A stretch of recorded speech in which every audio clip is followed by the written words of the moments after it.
안녕하세요. 우리 중고등부 친구들, 감천중학교의 중고등부 친구들, 이제 개학한 친구들 있고, 또 집에서 코로나가 다시 발생함에 따라 집에서 원격 조정으로 공부하는 친구들도 있는데, 모두 고생이 참 많아요. 자, 오늘은 이제 바울이 지난주까지 어디에 있었어요? 네, 감옥에 있었어요. 어디 감옥? 가이사랴 감옥. 무려 2년 동안이나 가이사랴 감옥에서 있었어요. 그 다음부터 로마로 가는까지의 여정을 한번 보려고 그래요. 성경으로는 사도행전 25장 1절부터 28장 15절 말씀이거든요. 우리 친구들도 성경을 찬찬히 찾아보면서 같이 보면 훨씬 좋을 것 같아요. 자, 시작은 가이사랴 감옥에서 2년을 지낸 후부터 시작이에요. 자, 원래 가이사랴 감옥에 있는 동안에는 이 수리아 지역의 총독으로 누가 있었냐면 벨리스 총독이 있었어요. 근데 2년이 지나고 나서 성경에 보니까 베스도 총독이 부임했다. 지금 총독이 바뀌는 중이죠? 네, 맞아요. 총독이 바뀌니까 우리 가나라에 어떤 일이 있었는지 살펴보겠죠. 그때 바울이 다시, 이번 무리가 대제사장들이, 유대 높은 사람들이 다시 바울을 고소하는 거예요. 누구한테? 베스도에게. 자, 바울이 베스도에게 가리사에서 재판받기를 원한다며 상소했어요. 언제 했죠? 꿈에. 우리 사도행전 23장 1절에 보면 너가 지금 여기에서 나를 증인한 것 같이 네가 로마로 가서 가이사 앞에서도 해야 될 것이다, 이렇게 말씀하셨거든요. 그래서 바울이 나 상소할 거예요 이래서 그가 풀려나지 못하고 2년이나 감옥에 있었던 거거든요. 그렇게 하고 있는 중에 이제 아그리빠 왕이 베스도에게 왔어요. 문안 인사하러 왔겠죠. 새로 총독이 왔다 그러니까 인사하러 왔다는 거예요. 그러니까 다시 베스도와 아그리빠 왕 앞에서 이 바울이 다시 판정을 받게 된 거예요. 그래서 바울이 다시금 그 사람들 앞에서 자기가 왜 여기 끌려왔는지, 저는 유대인이고 또 바리새파 중에 바리새파고 그들이 믿는 하나님을 믿는 사람이다. 근데 나 누구 만났다? 예수 만났다. 근데 그 사람이 나에게 네가 나를 만났으니 증인이 되라고 얘기했다. 이방인가? 유대인들에게 전해라. 그래서 나는 전한 것 뿐이다. 저들이 얘기한 것처럼 어떠한 소동도 일으킨 적이 없다. 이렇게 다시 한번 예수님이 이 땅에 구주로 오심과 부활하심을 간증하는 사건이 계속해서 이어져요. 그러니까 베스도가 이렇게 얘기해요. 바울, 너는 너의 그 많은 학문으로 이래 미쳤구나. 얘기하는 거. 왜? 부활을 믿는다는 건 쉽지 않잖아요. 어떻게 죽은 사람이 다시 살아나? 네가 미쳤구나. 이렇게 얘기하는 거예요. 그리고 나서 바울은 계속해서 그렇지만 옆에 있던 아그리빠 왕에게 전도하는 모습이 성경에 계속 나와요. 그리고 나서 베스도와 아그리빠 왕의 속마음은 이랬어요. 결박당할 죄가 없네. 왜? 아무런 범죄 사실이 없거든요. 누구 걸 훔쳤거나 어떤 사기를 쳤거나 누구 물건을 어떻게 했다거나 누구를 죽였거나 이런 일이 전혀 없는 거예요. 그래서 그 사람은 결박당할 죄가 없다. 가이사에게 상소하지 않았다면 석방할 수 있는데 저것이 상소를 해서 갈 수밖에 없다. 이렇게 결론을 내려요. 그러니까 이제 이 베스도는 바울을 어디로 보내야 돼요? 네, 로마의 황제가 있는 가이사에게 보내는 거예요. 자, 그래서 가는 동안 이제 로마로 죄인의 모습으로 가는 거예요. 바울은 원래 어디 가고 싶었던 곳이 어디예요? 예루살렘에 와서 헌금 전달한 이후에 나 어디 갈 거야? 로마 갈 거야. 그렇게 로마서에 썼었잖아요. 내 모습은 좀 다르지만 그 마음처럼 하나님이 바울을 어디로 보내요? 로마로 죄인의 모습으로 보내시는 모습이 나와요. 자, 그러면서 율리오란 이 사람 백부장이거든요. 사람에게 제수들과 함께 바울과 함께 묶어서 이 사람들을 어디로? 가이사가 있는 로마로 데리고 가시오라고 땅땅땅 해서 갈 수 있도록 배를 마련해 줍니다. 자, 그리고 나서 가고 있는데 세상에나 미양에서 가만히 바울이 보니까 겨울인데 아이고 거 가면 안 될 것 같은 거예요. 여러분, 우리 겨울 이러면 생각나는 거 있죠. 고린도에서 겨울이라서 어떻게 했어요? 네, 거기에서 3개월 동안 과동하면서 로마서를 썼던 것처럼 바울이 보니까 배로 출발하면 안 될 것 같은 거예요. 그래서 이 율리오라고 하는 백부장이 말했지만 이 미양이라는 곳 자체가 겨울나기에 너무 좋지 않아요. 그래서 선장에게 물어봤어요. 그랬더니 선장이 에이 아니야 갈 수 있어요 이렇게 얘기하는 거예요. 그래서 이 백부장이 바울의 말을 듣지 않고 미양에서 출발해서 로마로 가려고 배를 나섰어요. 그러면서 생긴 사건이 바로 유라굴라 광풍 사건인 거예요. 거기서 가다가 보니까 휘웅하고 엄청 큰 뭐가 태풍이 생기는 거예요. 우리 태풍 때문에 엄청 고생하잖아요. 네, 그런 것처럼 바다에 엄청 큰 태풍이 불기 시작했어요. 그게 바로 유라굴라 강풍이라고 성경은 얘기해요. 그래서 이 유라굴라 강풍 때문에 배도 다 파손되고 있던 물건도 다 버리고 거의 죽을 지경이었거든요.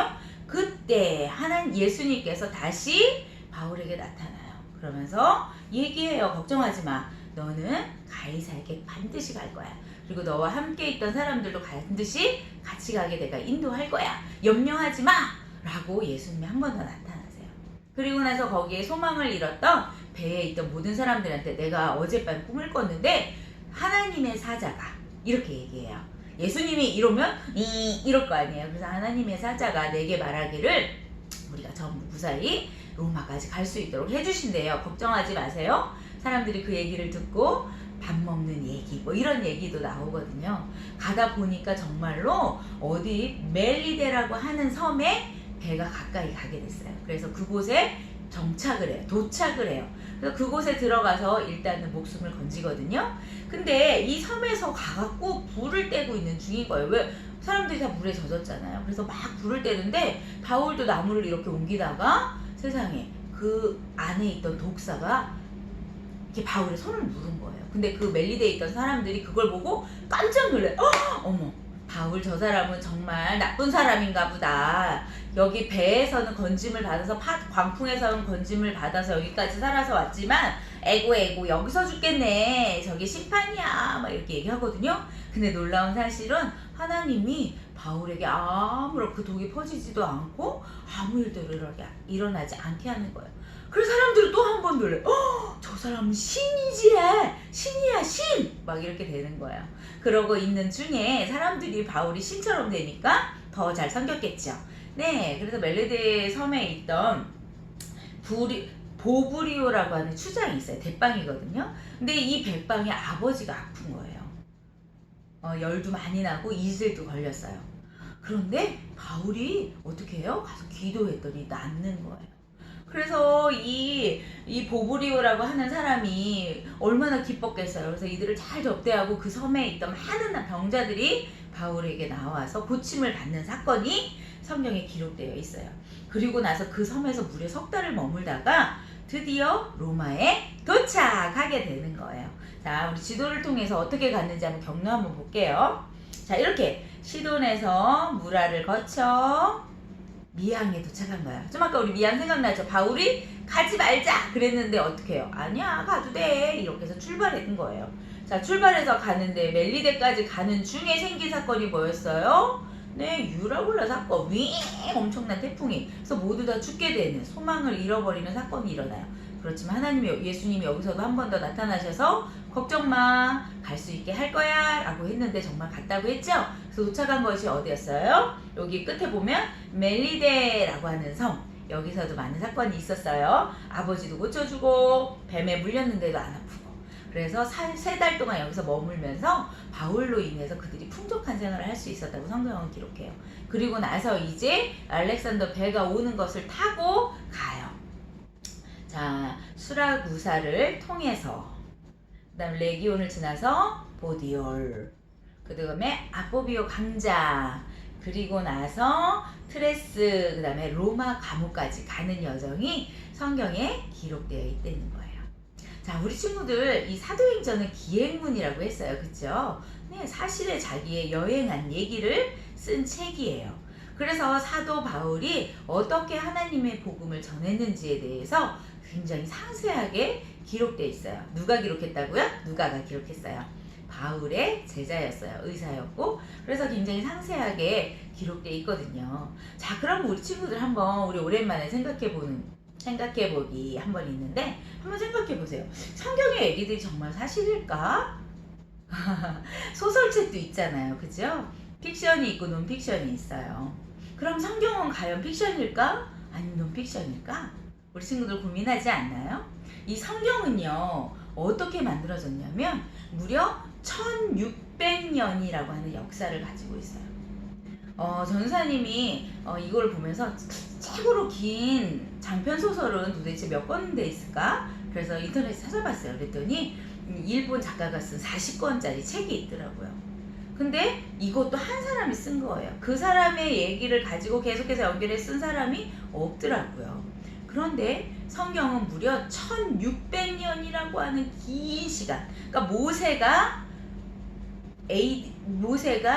1500년 전에 AD 1500년 BC 1500년 전에 창세기, 출애굽기, 레위기, 민수기, 신명기, 모세 오경을 쓰면서 시작된 이 성경 얘기가 쭉 같은 얘기로 쭉 연결이 돼서 구약 15년을 마감했고 그 다음에 400년의 역사를 잇고 그 다음에 신약 100년의 역사를 썼거든요.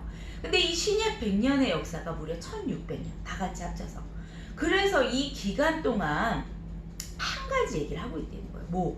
하나님이 세상을 창조하셨고 인간이 타락했고 그 인간의 타락한 그 인간들의 삶이 어땠는지에 대한 심판의 얘기가 노아 홍수를 통해 일어나요. 그리고 이스라엘 백성이 생겨났고 그리고 그곳에서 다시 하나님이 약속하는 거예요. 뭐라고? 너의 후손을 통해 뭐 하겠다고? 구원해 주시겠다고. 그래서 그 후손으로 오신 분이 신약에 약속하신 대로 오신 분이 누구예요? 바로 예수 그리스도세요. 그리고 구약에 말씀하신 대로 그는 뼈가 꺾이지 않았고 부활하신 그 하나님으로 나타나셨거든요. 자, 우리 친구들 이거는 무려 1600년 동안 40명의 저자가 썼거든요. 직업도 다 달라요. 살던 곳도 달라요. 배경도 달라요. 그런데 한 가지 얘기를 하고 있는 거예요. 그래서 성경은 이걸 뭐라 그래요? 하나님의 감동으로. 처음부터 끝까지 하나님의 사람들을 통해 쓰셨지만 그 전체 얘기를 누가 감동해서 썼다는 거야? 하나님께서 감동하고 쓰셨다는 거야. 그래서 한 가지 얘기라는 거예요. 이것 한 가지만 봐도 성경은 진리예요. 그리고 사실의 역사에게서 쓴 진짜 얘기라는 거예요. 우리 친구들도 한번 곰곰이 생각해 보세요. 내가 믿는 예수가 진짜 이 땅에 있었어. 그러면 나도 뭐예요? 진짜 예수 믿고 구원받은 사람이에요. 그렇다면 나는 이제 하나님의 자녀로 이 땅에서 살아가는 게 나의 숙제라는 거예요. 우리 친구들 꼭 생각해 주세요. 내가 지금 믿고 있는 이 성경 진짜다 가짜다? 진짜다. 진리다. 이번 주 한 주 동안 이것이 우리 친구들 마음속에 굳게 새겨지는 그런 귀한 주간 되기를 바랍니다. 기도하겠습니다. 하나님 감사합니다. 우리 사랑하는 귀한 친구들과 계속해서 사도행전을 통해 바울이 어떻게 전도했는지 복음을 전했는지에 대해서 이야기하고 있습니다. 하나님 이 이야기가 가짜가 아니라 지어진 얘기가 아니라 진짜라는 사실 앞에 우리 친구들이 겸손하게 성경 앞에서 살아갈 수 있는 그런 믿음의 친구들이 될 수 있도록 도와주세요. 함께 해주세요. 한 주간의 삶 속에 성경의 진리임을 다시 한번 깨닫는 귀한 은혜의 시간 될 수 있도록 도와주세요. 함께 하심을 믿고 감사드립니다. 예수님의 이름으로 기도합니다. 아멘. 다음 주에 만나요. 바이.